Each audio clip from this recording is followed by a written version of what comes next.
या जो वीडियो आप आगे देखने जा रहे हैं या आपकी लाइफ की सबसे ज्यादा इंपॉर्टेंट वीडियो में से एक वीडियो हो जो आपकी मदद करेगी कि जो कुछ भी अभी बंगाल में हो रहा है वो क्यों हो रहा है, वो चीजें क्यों नहीं रुक रही, और जो कुछ भी अभी बंगाल में हो रहा है इसको समझने के लिए ये सबसे ज्यादा इंपॉर्टेंट वीडियो है। तो मेरा आपसे एक ही रिक्वेस्ट है कि प्लीज इस वीडियो को लास्ट तक जरूर देखना, क्योंकि मुझे पता है लास्ट में आप मुझको थैंक यू बोल के जाने वाले हो। और अगर आपको इस वीडियो के माध्यम से ये पूरा का पूरा खेल समझ में आ गया तो प्लीज इस वीडियो को सभी के साथ शेयर करना, जितने भी आपके कॉन्टेक्ट्स हैं, फेसबुक पे, इंस्टाग्राम पे, ट्विटर पे, हर जगह शेयर करना, ताकि ये वीडियो का मैसेज हम लोग हर जगह पहुंचा पाए। तो दोस्तों, जैसे कि आप सभी को पता है कि कुछ दिन पहले 2 तारीख को जब बंगाल चुनाव का रिजल्ट आया तो उसके बाद क्या हुआ, किस तरह से पूरे के पूरे बंगाल के अंदर दंगे हुए और उस दंगे के अंदर बड़ी तादाद में स्पेशली बीजेपी कार्यकर्ताओं को मारा गया, उनकी हत्याएं की गई, उनके घर पे लूटपाट की गई, उनके घर जला दिए गए, उनके घर पे बम फेंके, उनकी लड़कियों को बाहर निकाल के रोड पे बलात्कार किया। जो कुछ भी ये बंगाल के अंदर हुआ ये सब कुछ हम देख ही रहे हैं पिछले कुछ दिनों से सोशल मीडिया पे, कितना भयानक ये दृश्य है। और जो लोग भी इन सब के पीछे है ना, जो ये सब चीजें करा रहे हैं, उन लोगों ने तो सीधे सीधे जीतने के साथ ही बोल दिया था कि ये विजन ऑफ इंडिया की जीत है। और ये लोग बड़े गर्व के साथ कह रहे हैं कि जो ये विजन ऑफ इंडिया की जीत बंगाल के अंदर हुई है ना, ये भारत के हर राज्य में इसी विजन ऑफ इंडिया की जीत होनी चाहिए। और दोस्तों, यहाँ पे मैं आपको एक चीज बता देना चाहता हूँ, अगर आपने भी बंगाल से आई हुई वीडियोस, खबरें, न्यूज पढ़ी हो, सुनी हो, और उसे पढ़ने सुनने के बाद अगर आपको लगता है कि वहां पे कुछ भी गलत नहीं हो रहा जो वीडियोस देखने के बाद, तो प्लीज आप ये वीडियो बंद कर दो, आप जाके एक अच्छे मेंटल हॉस्पिटल में आप इलाज कराओ, क्योंकि आपका दिमाग सही तरीके से काम नहीं कर रहा है। जितने भी लिबरल्स हैं, जितने भी न्यूज मीडिया हाउसेज, जितने भी चुप बैठे हैं ना इस केस पे, उन सबको दिमाग की इलाज की जरूरत है। तो दोस्तों, वापस आ जाते हैं हमारी वीडियो पे। जब ये 2 तारीख का रिजल्ट आ गया और जब ये आइडिया ऑफ इंडिया की बंगाल के अंदर जीत हो गई, उसके बाद जो दंगे हो गए, उसके बाद पूरा का पूरा हमारा देश 2 टुकड़ों में बट गया। और हाँ, जब मैं यहाँ पे देश की बात करता हूँ तो मैं बात करता हूँ 100 करोड़ लोगों को, या फिर जो सनातन धर्म को फॉलो करते हैं, या फिर वो राष्ट्रवादी लोग जो इस मातृभूमि से प्यार करते हैं, जिनके लिए राष्ट्रवाद सर्वोपरि है। और बाकी के जो बचे हुए लोग हैं वो यही विजन ऑफ इंडिया, जिन लोगों ने अभी बंगाल के अंदर जिताया, या हैदराबाद में जिताया, केरला में जिताया, या कश्मीर में जिताया, ये वही लोग हैं जो अपने आप को भारतीय कंसीडर नहीं करते, वो राष्ट्रगान पे खड़े नहीं होते। तो इन लोगों के बारे में हम क्या बात करें, जिन्हें इस देश की तरक्की से कोई लेना देना नहीं है, वो इस देश को सिर्फ तबाह करना चाहते हैं, डिस्ट्रॉय करना चाहते हैं। उन्होंने कभी जिंदगी में कुछ बनाया नहीं है, हर चीज मिटाई है। और उनके हिसाब से हमारी दुनिया जिस पे हम रहते हैं वो गोल नहीं है, वो फ्लैट है। और जो ये कोरोना वायरस आया है ये ऊपर वाले ने भेजा है, क्योंकि हम लोगों ने सीएए और एनआरसी लगाया हुआ है। पर दोस्तों, जितनी भी चीजों के बारे में हम लोगों ने पहले बात करी, उसमें से सिर्फ हमें कोरोना वर्ड पे फोकस रखना है, क्योंकि सारी चीजें इसी वर्ड के आसपास घूम रही है। बाकी सारी चीजें तो मैंने आपको बड़ा चढ़ा के बता दी। तो दोस्तों, वापस आ जाते हैं। जब बंगाल चुनाव के बाद रिजल्ट आया और जब हमारा देश 2 भागों में बढ़ गया, तो दोस्तों, जो ये पहला भाग है वो कह रहा था कि जो सेंट्रल गवर्नमेंट है, जो मोदी गवर्नमेंट है, जो सत्ताधारी पार्टी है, जो हमारे देश को चला रही है, उनके हाथ में कुछ नहीं है। और उन्होंने बीजेपी को डिफेंड करते हुए जो कुछ भी बंगाल के अंदर हो रहा है, नरसंहार हो रहा है, उसका सारा का सारा जिम्मा टीएमसी के ऊपर फोड़ दिया कि ये लोग करा रहे हैं, सेंट्रल गवर्नमेंट इसमें कुछ नहीं कर सकती। और जो हमारे देश का दूसरा भाग है वो सीधे सीधे जो पहला भाग कह रहा है कि ये लोग कुछ नहीं कर सकते, उस चीज को खारिज करते हुए कह रहे हैं कि मोदी जी की 56 इंच की छाती कहां गई, ये लोग सिर्फ अपनी इमेज बचा रहे हैं, इंटरनेशनल मीडिया में इनकी इमेज खराब ना हो जाए, हमारे देश में जितनी भी लेफ्ट लॉबी है उनके बीच में इनकी इमेज खराब ना हो जाए। और अब तो बहुत सारे लोग हमारे देश में कह रहे हैं कि अब बीजेपी हिंदू पार्टी नहीं रही है, वो उन्हें हिंदुओं से कोई लेना देना नहीं है, हिंदुओं को साइड में करके अब इन लोगों ने सेकुलरिज्म को अपना लिया है। और ये लोग सीधे सीधे हमारे देश में जितने बड़े पदों पे बैठे हुए हैं उनको बोल रहे हैं कि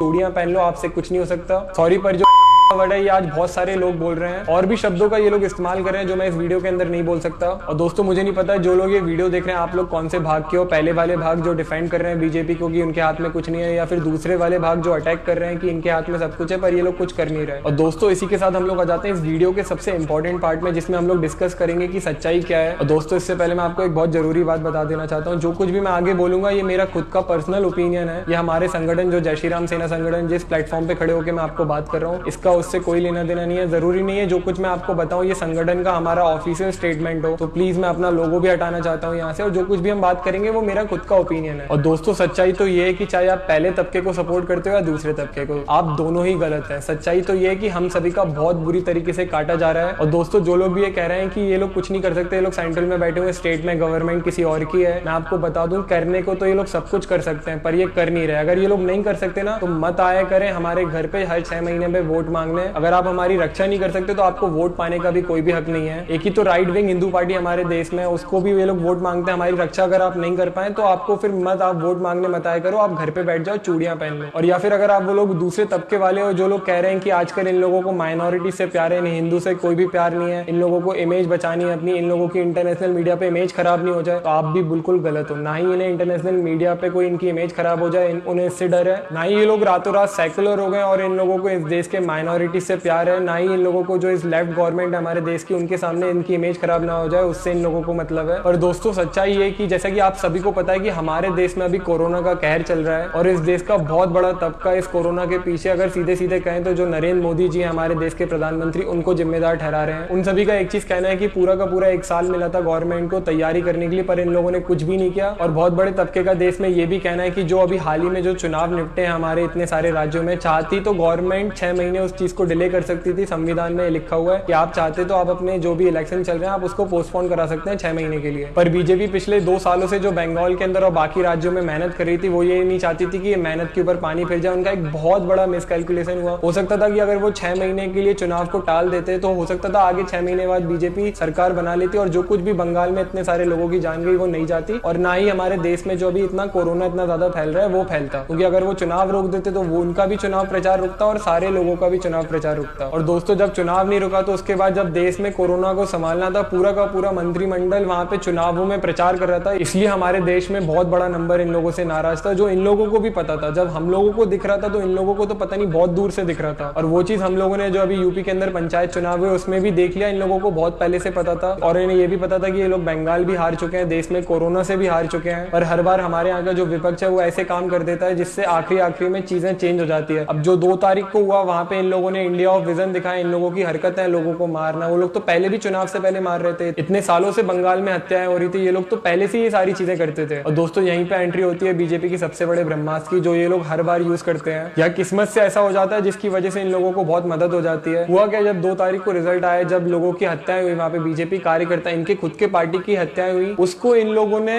उधर पे रोकने की वजह जो ये लोग हर बार करते हैं, इनके जो राष्ट्रीय अध्यक्ष है उन लोगों ने खुलेआम क्या बयान दिया कि हम धरना देंगे। देश के जितने भी प्रदेश हैं, जितने भी राज्य हैं, जितने भी शहर हैं, गांव कस्बे, हम लोग वहां पे धरना देंगे। ये तो हम सभी को पता है कि धरना से कुछ घंटा मदद होने वाली है, वहां पे बंगाल में उससे कुछ भी नहीं होगा। पर ये लोग चाहते हैं कि इस देश में जब ये लोग बिल्कुल कोरोना की वजह से बैकएंड पे आ चुके हैं, ये लोग चाहते हैं कि इस देश में फिर से हिंदू मुस्लिम हो। ये लोग चाहते हैं उस धरने की मदद से जो देश का पूरा ध्यान है जो कोरोना से हटके हिंदू मुस्लिम में वापस हो जाए कि देखो हमारे हिंदुओं को मारा जा रहा है। और ये लोग हर बार करते हैं, या ये किस्मत से हो जाता है, मुझे नहीं पता कैसे होता है, पर ये हर बार ऐसी चीजें होती है। तो यही सेम चीज बीजेपी में अभी बंगाल के अंदर हुआ। वहां पे जब इनके कार्यकर्ताओं की हत्याएं हुई, रेप हुई, मुझे पता है बहुत बड़े नंबर पे पहले भी होती थी, आज भी होती थी, पर इसको इन लोगों को रोकना था बंगाल के अंदर। उसकी जगह इनके जो राष्ट्रीय अध्यक्ष हैं वो चाहते हैं कि जगह जगह लोग धरना दें और हम सबका जो ध्यान है वो कोरोना से हटके हिंदू मुस्लिम के ऊपर हो जाए। और ये चीज मैं 1 मिनट के अंदर प्रूफ कर दूंगा। जब इनके राष्ट्रीय अध्यक्ष जेपी नड्डा जी जब वहां पे गए बंगाल के अंदर जहाँ पे पीड़ितों को मारा गया, इनके खुद के कार्यकर्ता, ये नहीं वो पहले कार्यकर्ता है बाद में हिंदू है, या पहले हिंदू है बाद में कार्यकर्ता, उनके घर के बाहर ये लोग जेपी नड्डा, इतनी शर्मनाक इन लोगों ने बात की। इन लोगों ने इतनी गंदी बात वहां पे मीडिया के सामने की, मीडिया के कैमरा में बोला कि वो चाहते हैं कि प्लीज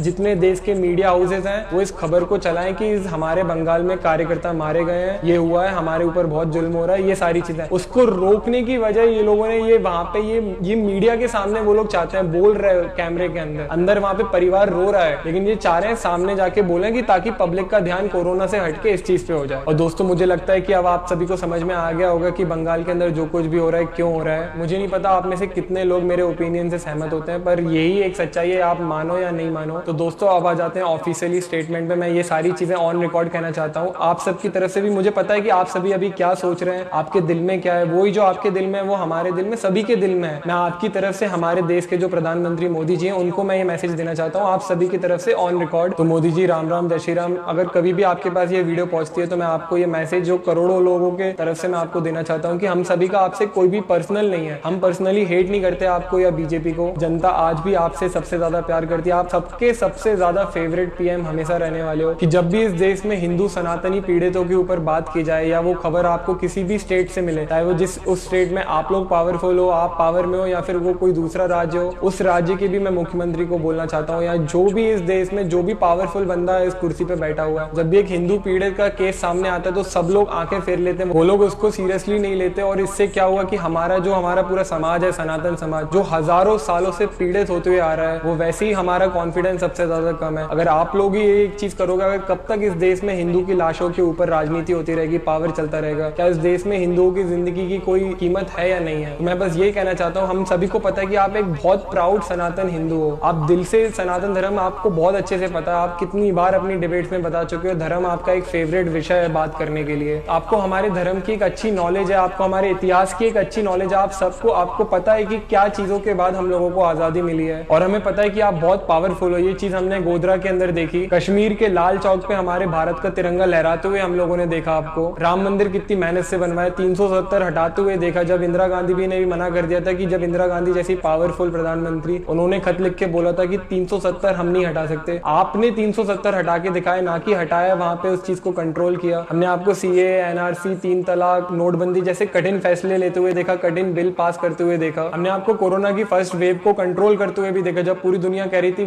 सर्वनाश हो जाएगा भारत में। आपने कठिन से कठिन फैसले लेके, लॉकडाउन लेके, इकोनॉमी डाउन करा के आपने फर्स्ट वेव में बचाया, जब हमारे पास कुछ भी नहीं था। पर आपने जो सेकंड वेव में जो गलतियां हो गई, जो चूक हो गई, जो राजनीति के लिए हो गया, उस चीज को आगे बढ़ के आप अभी भी बहुत अच्छा काम कर रहे हो। इतना कोरोना फैलने के बाद जब जाके कोई गवर्नमेंट संभाल रही है चीजों को, हमें भरोसा है। जब हमारे देश में पड़ोसी देश हमारे यहाँ आके हमला करते थे, हमारी गर्दन, हमारे सैनिकों की गर्दन काट के ले जाते थे, आपने पहली बार सर्जिकल स्ट्राइक और आपने एयर स्ट्राइक करके दिखाया। हमें पता है कि आप पावरफुल हो। ये सब चीजें, बंगाल जैसे इशू आपके लिए बहुत छोटे हैं, लेकिन फिर भी आप प्लीज इस पे राजनीति मत करें। इस देश में सबको बहुत ज्यादा दुख है। प्लीज आप बंगाल के अंदर कुछ ना कुछ करिए। आप वहां पे राष्ट्रपति शासन लगाइए, वहां पे आर्मी भेजिए, एयरफोर्स भेजिए, कुछ भी करें। पर ये देश, ये आपको, ये बहुत बड़ा देश है हमारा, बहुत बड़ी जनसंख्या, 100 करोड़ आपको देख रही है। प्लीज आप बंगाल के अंदर कुछ एक्शन लीजिए। मैं खुद जो आज खुलेआम आके वीडियो पे बात कर पा रहा हूँ, वो आपकी वजह से कर पा रहा हूँ। 2014 से पहले तो कोई अपने आप को हिंदू नहीं बोलता था, लेकिन 2014 के बाद हम सभी को पता चला कि हम भी हिंदू हैं,